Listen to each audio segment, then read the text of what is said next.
그날도 나는 습관처럼 새벽에 눈을 떴다.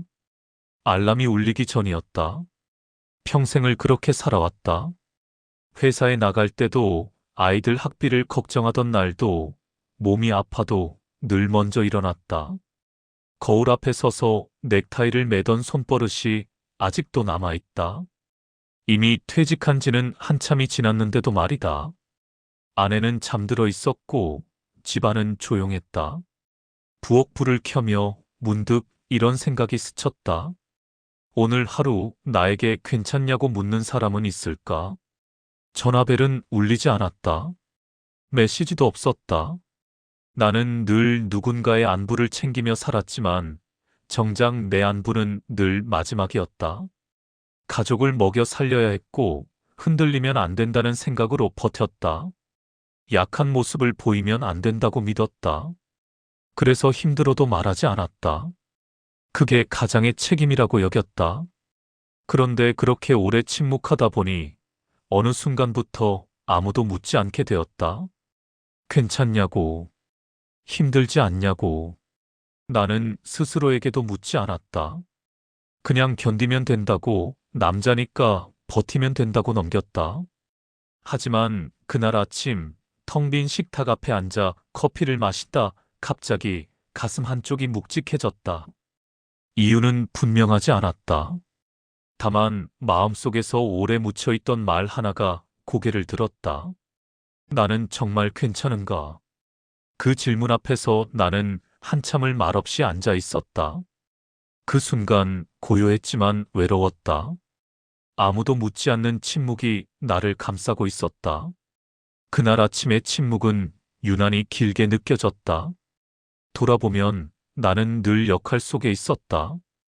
회사에서는 팀장이었고, 집에서는 아버지였고, 밖에서는 누구에게도 약해 보이면 안 되는 사람이었다. 회식 자리에서도, 가족 모임에서도 나는 늘 듣는 쪽이었다. 불평을 들어주고, 조언을 해주고, 결정을 내렸다. 그러다 보니 내 이야기를 꺼낼 자리는 점점 사라졌다. 아이들이 어릴 때는 아빠가 무슨 생각을 하는지 궁금해하지 않았다. 그저 필요한 것을 해주면 됐다. 아이들이 자라자 그들은 바빴고 나는 여전히 묻지 않는 사람이었다. 아내와의 대화도 어느 순간부터 생활 이야기만 남았다. 오늘 뭐 먹을지, 병원은 언제 갈지, 그런 이야기들. 마음 이야기는 없었다. 내가 힘들다는 말을 하면 괜히 분위기만 무거워질 것 같았다. 그래서 또 삼켰다. 그렇게 세월이 흘렀다. 어느 날 문득 깨달았다. 내가 아무 말도 하지 않으니 아무도 묻지 않는다는 사실을. 서운했지만 화를 낼 수도 없었다. 내가 선택한 침묵이었기 때문이다. 하지만 침묵은 편안함을 주지 않았다. 오히려 마음을 조금씩 마르게 했다. 밤에 잠이 오지 않는 날이 늘어났다. 특별한 걱정거리는 없는데도 가슴이 답답했다. 책임은 여전히 내 어깨 위에 있었지만 그 책임을 알아주는 눈길은 없었다. 나는 점점 스스로를 투명한 사람처럼 느끼기 시작했다. 존재하지만 보이지 않는 사람. 그 느낌이 가장 견디기 힘들었다. 책임 뒤에 숨은 고독은 말없이 나를 갉아먹고 있었다. 결정적인 날은 아주 사소한 계기로 찾아왔다. 병원 대기실에서였다. 큰 병은 아니었다. 정기검진이었다. 의사는 차분하게 생활 습관 이야기를 했다. 스트레스를 줄이세요. 무리하지 마세요. 그 말을 듣는 순간 갑자기 눈앞이 흐려졌다.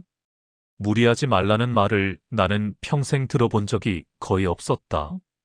늘 더 해야 했고 더 버텨야 했다. 그날 집으로 돌아와 소파에 앉았는데 몸이 아니라 마음이 먼저 주저앉았다. 아무도 묻지 않았고 나도 말하지 않았다. 그래서 이렇게 된 건 아닐까? 그때 책장에서 오래전에 사두고 읽지 않던 책 한 권이 눈에 들어왔다. 마르쿠스 아우렐리우스의 명상록이었다. 무심코 펼친 페이지에 이런 문장이 있었다. 내 마음이 고요해지면 누구도 너를 해칠 수 없다. 나는 그 문장을 한참 바라봤다. 누군가 나를 해친 적이 있었던가? 가족도 회사도 세상도. 문득 알았다. 나를 가장 많이 몰아붙인 사람은 나 자신이었다는 것을. 괜찮냐고 묻지 않은 것도, 쉬라고 하지 않은 것도 결국 나였다. 나는 스스로에게 늘 명령만 내렸다. 버텨라, 참아라, 흔들리지 마라. 그 문장은 조용히 방향을 바꿔놓았다. 밖에서 위로를 찾지 않아도 된다는 사실. 아무도 묻지 않아도 내가 나에게 물을 수 있다는 사실. 그날 나는 처음으로 스스로에게 말했다. 지금까지 많이 버텼다. 그 말 한마디에 가슴이 조금 풀렸다. 무너진 자리에서 비로소 나를 바라보게 되었다. 그 이후로 나는 조금씩 방식을 바꾸기 시작했다. 여전히 가족을 사랑하고 책임을 다하지만 모든 것을 혼자 삼키지는 않기로 했다. 무엇보다 내 마음을 먼저 살피기로 했다. 힘든 날에는 괜찮은 척하지 않았다.